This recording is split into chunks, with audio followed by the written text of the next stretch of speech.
이분은 네. 더 높으신 분입니다. 네네. 삼성자산운용 최창규 본부장님 함께하도록 할게요. 어서 오세요. 어서 오십시오. 네. 아유, 너무 잘생기셨습니다. 아닙니다. 감사합니다. 뭐죠 이 분위기? 네.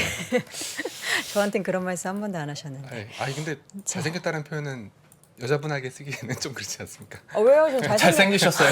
네, 잘생겼습니다. 감사합니다. 예. 네. 자, 오늘 ETF 이야기를 나눠 볼 텐데 네. 오늘 어떤 이야기를 가장 먼저 해볼까요? 제가 일주일에 한 번으로 바뀐 이후에 거의 래퍼 수준으로 바뀌었어요. 한 7가지, 8가지 정도 준비를 하기 때문에 네. 다 전달드리려니까 시간이 좀 벅차서 오늘도 빨리빨리 진행할 거고요. 자, ETF나 ETN 같은 경우에는 형제라고 불리우는데 네. 그 배수는 몇 배까지 있을까요? 보통 3배까지 봤는데 미국은 네. 3배지만 우리나라는 한국은 두 2배죠. 배? 요번에 3배짜리가 나옵니다. 오. 네, 그래서 그 얘기부터 먼저 할 거고요. 네.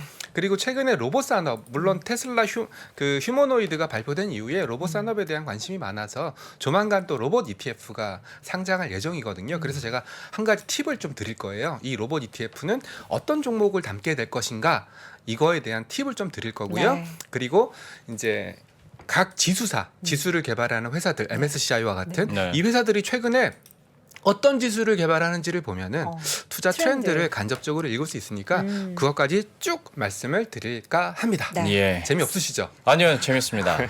잘생긴 여도원 앵커와 함께 네. 하고 있고 네. 채팅창이 굉장히 뜨겁습니다. 쓸데없는 얘기 하지 말라는 그리고 댓글이 이제 올라옵니다. 말씀하신 것처럼 세 배. 3배 하면 이제 솔깃하신 분들이 있어요. 네네네.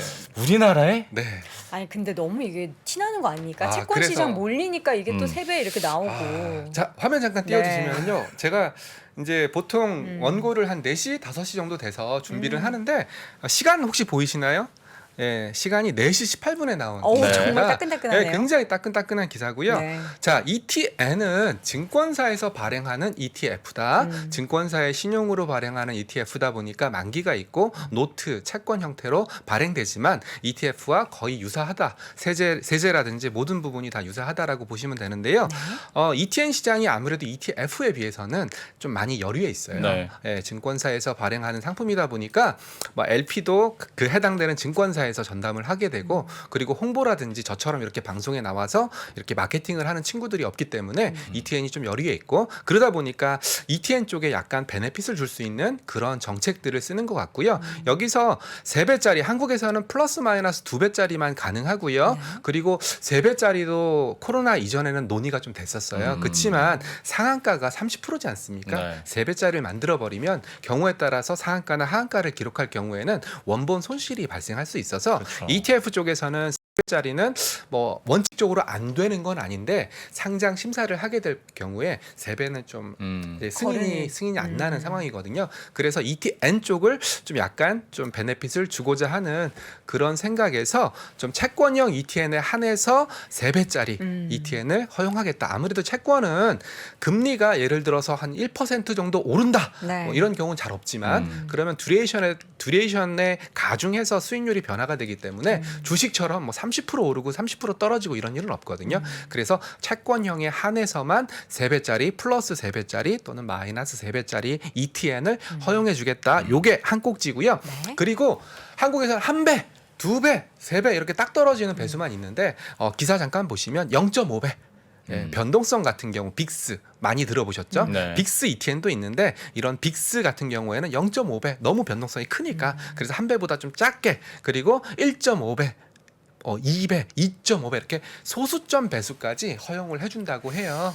그래서 아마 이제 ETN 쪽으로 좀 이런 레버리지나 이런 수요들이 좀 몰리지 않을까 그런 생각을 해보고 있습니다. 이게 이쪽에서 이제 어쨌든 수요가 있으니까 이런 거를 출시한다라고 이야기를 하는 아니요, 거잖아요. 저는 그 수요가 있어서 출시한다기보다는 ETF와 ETN이 어떻게 보면 경쟁 구도인데 네. 좀 ETN이 좀 막 여류해 있으니까 좀 이쪽에 좀 새로운? 정책적인 약간 베네핏을 이득을 좀 주는 거 아닌가. 수요가 있어서 이렇게 했다기보다는 네. 약간 먼저 이런 식으로 유도하는 게 아닌가 그렇게 생각을 하고 있고요. 뭐 자세한 내용은 제가 4시에 나온 기사다 보니까 저도 거래소랑 커뮤니케이션을 못했어요. 그래서 일단 전달만 오늘은 좀 드리겠고요. 네. 함의 뭐 투자 뭐 전략 이런 것들은 뭐 다음번에 다시 한번 말씀드리도록 하겠습니다. 예. 네. 네. 일단 조심하셔야 될 것은 3배짜리 2배짜리가 나오는데 주식형은 아니다.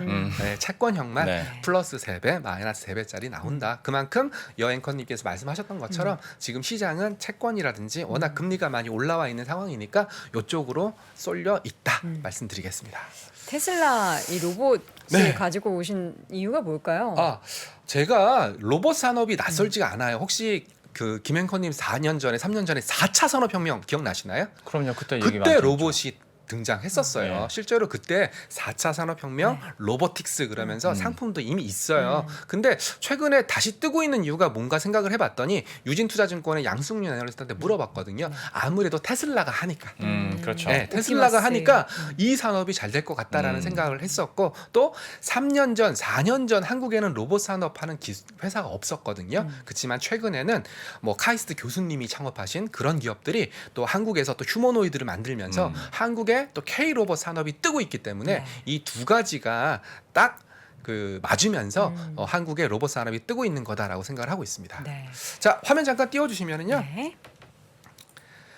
자, 휴머노이드라는 것은 그 사람처럼 생긴 로봇을 휴머노이드라고 부르는 거고요. 과거에 보스턴 다이나믹스는 다리 몇 개 달린 로봇을 개발했었죠. 6개? 예, 6개. 네. 그다음에 4개. 그리고 최근에 2개까지. 네. 이게 기술의 발전이래요. 근데 이족 보행 못 하잖아요. 이족 뒤에서 지금 밀어주고 있는 사진. 아, 밀어주는 건 아니고요. 네, 예. 잡아주는 거 예, 아니니까. 그러다 보니까 결국은 테슬라가 뭘 꿈꿀까 이런 생각들을 좀 많이 했는데 결국은 사람의 노동력을 휴머노이드가 대체하는 그런 시장을 꿈꾸는 게 아닐까 저는 그런 생각을 좀 하면서 이 산업을 좀 봤고요. 그러다 보니까 결국은 양승윤 애널리스트가 하는 말이 휴머노이드라는 것은 범용성을 가진 뭐 무한한 활용 가능성이 있는 로봇이다. 나사도 조립할 수 있고 또 주방 보조도 할 수 있고 최근에 우리 식당 가면은 서빙도 로봇이 하고 있지 않습니까? 네. 그래서 그리고 또 로봇 청소기 집에 한 대씩 있으시죠? 네. 로봇 쓰지 청소기가 안 쓰시나요? 저는 로봇 청소기가 너무 좋은데 로봇 청소기가 기술 조금만 발전하면 서빙 로봇까지 할 수 있대요. 그쵸. 그리고 또 와달달하니까. 최근에는 음식 배달도 맞아요. 실내에서 음식 배달을 로봇이 했다면 이제 실외 음식 배달도 미국은 커피 배달 하던데요. 네, 네, 스타벅스 커피. 근데 실내에서 배달하는 것보다 실외에서 배달하는 게 기술이 훨씬 어려워요. 어렵죠. 그러겠죠. 자율주행이 들어가거든요. 되게 오래 걸린다고. 네, 그렇기 때문에 결국은 3년 전, 4년 전 4차 산업혁명이 나왔을 때 로봇은 기술 개발이 못 따랐던 거예요. 네. 그렇지만 지금은 기술 개발이 뒤따랐고 또 한국에도 로봇 산업을 하는 기업들이 생겨났기 때문에 그래서 지금 로봇 관심이 높아지고 있다라고 생각을 하고 있고요. 그래서 저한테 하시는 질문이 아니 그러면 어떤 기업이 로봇 ETF에 들어갔나요? 그렇게 질문을 주시거든요. 네. 참고로 굉장히 컴플라이언스에 위반되는 질문이긴 한데 ETF의 장점이 지수를 알면은 그 지수에 포함되어 있는 종목을 대략적으로 알 수 그렇죠. 있거든요. 네. 그래서 이 그 로봇 산업 관련된 지수를 누가 만들었냐? NH투자증권의 인덱스 개발팀이 만들었어요. 화면 잠깐 띄워주시면 여기 사이트 들어가시면 다 나와요. 제가 컴플라이언스를 위반하면서 말씀드리는 게 아니라 NH투자증권 홈페이지고요. 홈페이지에 8068 화면을 치시면 K 로봇 테마 지수가 나와요. 네네. 종목까지 나와요. 물론 이대로 그대로 ETF를 구성하는 건 아니에요. 코릴레이션이 0.7, 7할 이상만 복제하면 되기 때문에 이대로 그대로 뺏기는 건 아니지만 대략적으로 어떤 종목들이 들어가 있는지를 알 수 있으니까 저한테 전화 주지 마시고 네, NH투자증권 인덱스 개발팀 홈페이지에 들어가셔서 여기에 K 로봇 테마 지수라고 셀렉하시면 다 나오니까 엑셀로도 친절하게 엑셀로도 받을 수 있게끔 다 나오고요. 비중까지 나오니까 이걸 참고하시면 굉장한 도움이 되실 겁니다. 네. 근데 왜 이렇게 다 대형주만 있을까요? 아, 여기서 삼성전자, 가려져 있어서 GM. 그렇습니다. 아 뒤에 이거를 지금 되게 엄청 많은데. 많네요. 네네 이걸 엑셀로 다운 받아 보시면은요 네. 좀 작은 종목들까지 들어가 있으니까 네. 요것도 한번 시간 나시면 들어가서 보시면 되고요.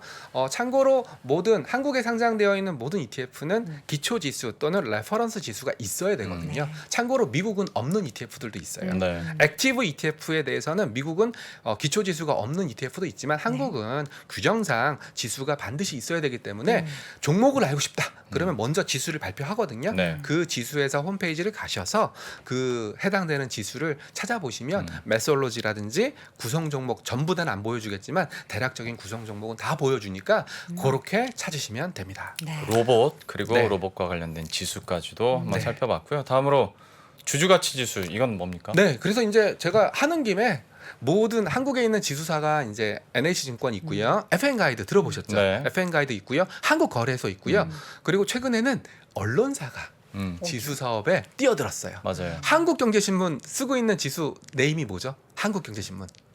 한국경제신문이니까 K로 시작하겠죠. 네. 캐디예요, 캐디. 캐디? 네. 그리고 매일경제신문은 어떤 지수 닉네임이 뭘까요? 매일경제니까. 저한테 물어보지 마십시오. 아 그런가요? 알았는데 저는 모른다. 제가 우리자산운용이라 말하지 어. 않겠습니다. 저희와 지수 같이 하고 있어서 아, 정말요? 컴플라이언스 이슈로 말하지 네네. 않겠습니다. MK입니다. MK. 예. MK. 뭐. 네, 네, 네, 네. MK 그래서 있네. 제가 그 지수사들을 한번 다 찾아봤고요. 아직 상품화되지 않은 그런 지수가 뭐가 있는지 한번 뒤져봤어요. 네. 화면 잠깐 띄워주시면 FN 가이드는 참고로 다 홈페이지 가면 다 나오는 자료예요. 제가 뭔가 좀 시크릿하게 가져온 건 아니고요. 네. FN 가이드 찾아보니까 주주가치 지수라는 게 또 있더라고요. 아직 상품화되진 않은 것 같은데 주주가치 아무래도 주주들에게 삼성전자도 오늘 발표를 했지 않습니까? 주가를 올리기 위해서 주주가치를 높이겠다. 아마 그런 기업들의 주가가 좋을 거다라는 개념으로 주주가치에 대해서 생각하는 지수를 만들었고요. 그리고 퓨처 모빌리티 아무래도 로봇 산업도 결국은 이동하는 장치다 그쵸. 보니까 네. 모빌리티가 최고다라고 생각을 해서 그런지 퓨처 모빌리티인데 제가 빨간색으로 힌트를 좀 드렸어요. 와이즈 2차 전지 테마 지수와 FN 가이드 수소 퓨처 모빌리티 지수를 섞은 거다. 참고로 와이즈 2차 전지 테마 지수는 타이거 2차 전지 테마 ETF의 기초가 되는 지수고요. 그리고 수소 FN 가이드 수소 퓨처 모빌리티는 이건 뭔지 잘 모르겠지만 수소가 들어갔으니까 아마 수소 ETF의 기초가 되는 지수인 것 같아요. 네. 그래서 2차 전지와 수소와 모빌리티를 합친 약간 뭐 퓨전 지수가 나온다라는 거고요. 네. 그리고 거래소는 ESG 고배당 지수를 만들었어요. 예, 거래소는 ESG 고배당 지수를 만들어서 역시 한국 거래소는 좀 배당이라든지 ESG라든지 뭔가 정책적인 그런 뉘앙스를 좀 강하게 풍기는 그런 지수를 만들었고요. 예, 종목도 여기 나와 있으니까 종목도 시간 나시면 보시면 좋고요. 그리고 오늘 나온 기사인데요. 매경 MK에서는 배당 귀족 지수. 배당 귀족 지수라는 게 뭐냐면 미국에서 쓰고 있는 용어고요. 25년 동안 배당을 늘린 기업들이에요. 한국의 배당 귀족에 해당되는 기업이 있냐? 제가 예전 방송에서 한번 말씀드렸는데 한국에서는 뭐 20년, 뭐 30년 동안 배당을 늘린 기업은 아직 없어요. 네. 그렇기 때문에 아마 배당 귀족이란 이름을 달았으니까 제가 룰을 정확하게 찾아보진 않았지만 한 뭐 최소 7년 이상 배당을 꾸준히 늘린 그런 회사들로 지수를 만든 게 아닐까. 그래서 여기서 느낄 수 있는 시사점 역시 모빌리티다. 한 가지 아실 수가 있고요. 그리고 주주 가치라든지 배당이라든지 배당 성향이라든지 이렇게 뭔가 좀 꾸준하게 주주들에게 환원하는 그런 기업들 중심으로 지수를 만들려고 하고 있다. 결국은 이 말인즉슨 뒤집어 보면 시장이 어렵다는 얘기예요. 그렇죠. 시장이 어려울 때는 믿을만한 배당밖에 없다는 거고요. 배당을 꾸준히 준다는 말의 의미를 또 뒤집어 보면은 영업이익이 꾸준하게 성장한다는 의미예요. 시장이 어려울 때 지수 추천해 드릴 만한 게 하나가 딱 생각났어요. 우리 여기 이 자리에 정프로님이 계셨으면은 네네네. 정프로님의 포트폴리오를 지수화하여 네. 인버스로 한다면 유명하시죠. 네. 그거 제가 항상 방송할 때마다 예, 느꼈던 건데요. 정반꿀 지수 네네네네. 해서 네. 굉장히 잘 될 것 같다는 생각이 들어요. 그러면 예, 저는 아프신 분인데. 저는 이제 이렇게 하고 싶어요. 정프로님한테 로또를 한번 찍어보라고 말씀을 드리고 거기 다른 찍은 그 숫자만 피해서 한번 로또를 하고 싶어요. 그래서 정말 어느 정도의 적중률이 있는지 그런 것도 이러니까 자리를 비우면 안 돼요. 네네네. 예, 자리를 비우니까 벌써 빨리 나와서 돌아오시기 예. 바라겠고요. 네. 마지막으로 요 얘기만 하나 네네네. 하죠. 예, 기계 학습. 네, 이제 제가 이제 방송을 오랜 기간 동안 하다 보니까 네. 아마 제 방송을 보신 시청자분들은 얘는 좀 약간 시장에 어떤 트렌드가 최근에 뭐 시장의 트렌드가 좀 채권이라든지 안전자산 쪽으로 좀 쏠리고 있어. 뭐 그런 뉘앙스를 좀 많이 받으셨을 거예요. 제가 뭐 계속 말씀은 안 드렸지만 좀 지금은 시장이 좀 껄쩍지근하니까 네. 좀 안전자산 쪽으로 좀 도망쳐라 이런 뉘앙스로 말씀드린 건데 너무 그러다 보니까 좀 약간 새로운 테마 뭐 이런 거에 좀 놓친 것 같아서 오늘도 매경 기사를 보면서 한번 화면 잠깐 띄워주시면 또 재밌는 테마를 좀 생각해 왔어요. 여기 보시면은 인공지능 알파고를 보유한 알파벳이 기계학습 뭐 머신러닝이라고 많이 네. 부르죠. 머신러닝 쪽에서 세계 톱 30기업을 순위를 뽑아서 기사를 만들었는데 알파벳, 삼성전자, 마이크로소프트, 바이두, 텐센트 이런 기업들이 있더라고요. 저는 이렇게 리스트가 나올 때마다 항상 습관처럼 하는 게 있어요. 뭐요? 이 종목들이 많이 들어간 ETF는 뭘까? 직업병 같은. 이게 직업병이에요. 그래서 알파벳, 삼성전자, 마이크로소프트 이렇게 세 가지. 참고로 한국에는 체크 단말기에 보면은 세 종목이 동시에 들어간 ETF까지는 검색이 가능해요. 체크 단말기만 가능하기 때문에 아마 여러분들이 보시는 HTS에는 기능이 없을 거예요. 그래서 제가 한 10종목까지 늘려달라고 말씀은 드리고 있는데 아직 네. 3종목이고요. 알파벳, 삼성전자, 마이크로소프트, 뭐 바이두, 텐센트, IBM 이렇게까지 늘리니까 제가 오른쪽으로 빨간색으로 좀 표시를 해드렸는데요. 네. 역시 나스닥이에요. 네, 나스닥 100이 여기에 해당되는 기업들이 굉장히 많이 들어가 있어요. 네. 그리고 팡플러스라는 지수가 있는데 아마 팡플러스 아실 거예요. 뭐 페이스북이라든지 뭐 이런 여기에 플러스가 붙었는데 이 플러스에 해당되는 종목이 중국의 ADR들이에요.